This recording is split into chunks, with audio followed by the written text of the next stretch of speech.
Allah ya Rahman ya Rahim ya Malik ya Quddus. Kembali lagi kita melanjutkan di segmen di mana kita senantiasa selalu mencari jalannya syukur.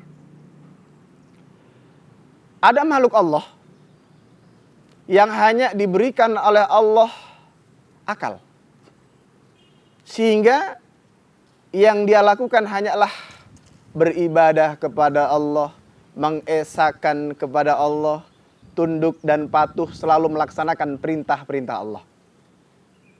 Yaitu kita kenal malaikat. Dia tidak pernah melakukan kemaksiatan sekejap mata pun. Karena akal yang dia gunakan. Karena menyadari tentang konsekuensi bahwa ketika melanggar perintah Allah, maka yang terjadi adalah penyiksaan, penderitaan yang tiada henti di hari kemudian.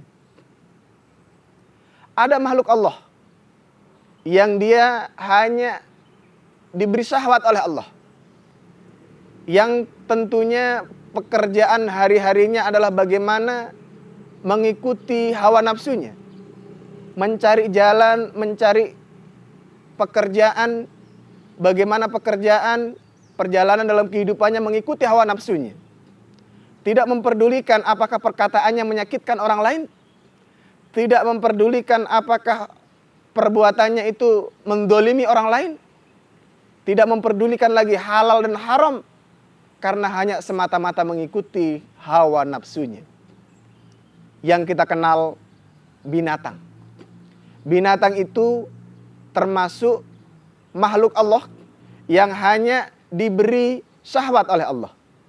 Sehingga dalam perilakunya tidak peduli apakah ini menyakitkan orang lain, apakah ini membuat menderita orang lain.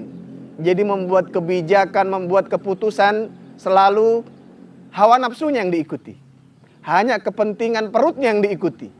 Menjadi seorang pejabat hanya mengikuti hawa nafsunya. Sehingga membuat kebijakan-kebijakan tidak berpikir apakah kebijakan ini mendolimi orang lain. Apakah kebijakan ini menyakiti orang lain.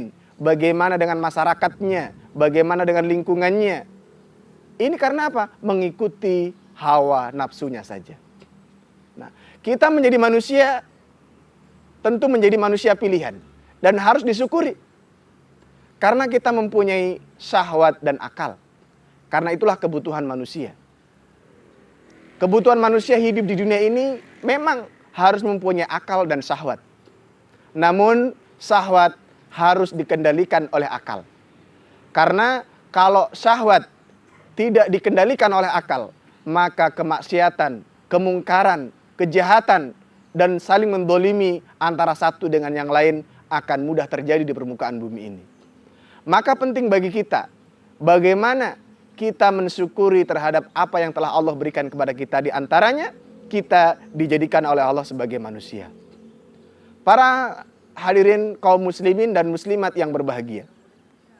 Di dalam kehidupan kita ini, kita hidup di sosial seperti ini. Kita diberi syahwat oleh Allah. Di antaranya syahwat amarah. Ya. Amarah itu merupakan takdir manusia.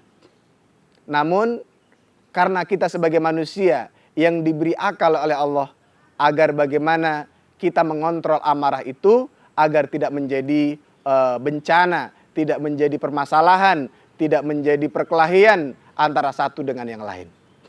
Nah, di dalam mengontrol amarah ini sangat penting.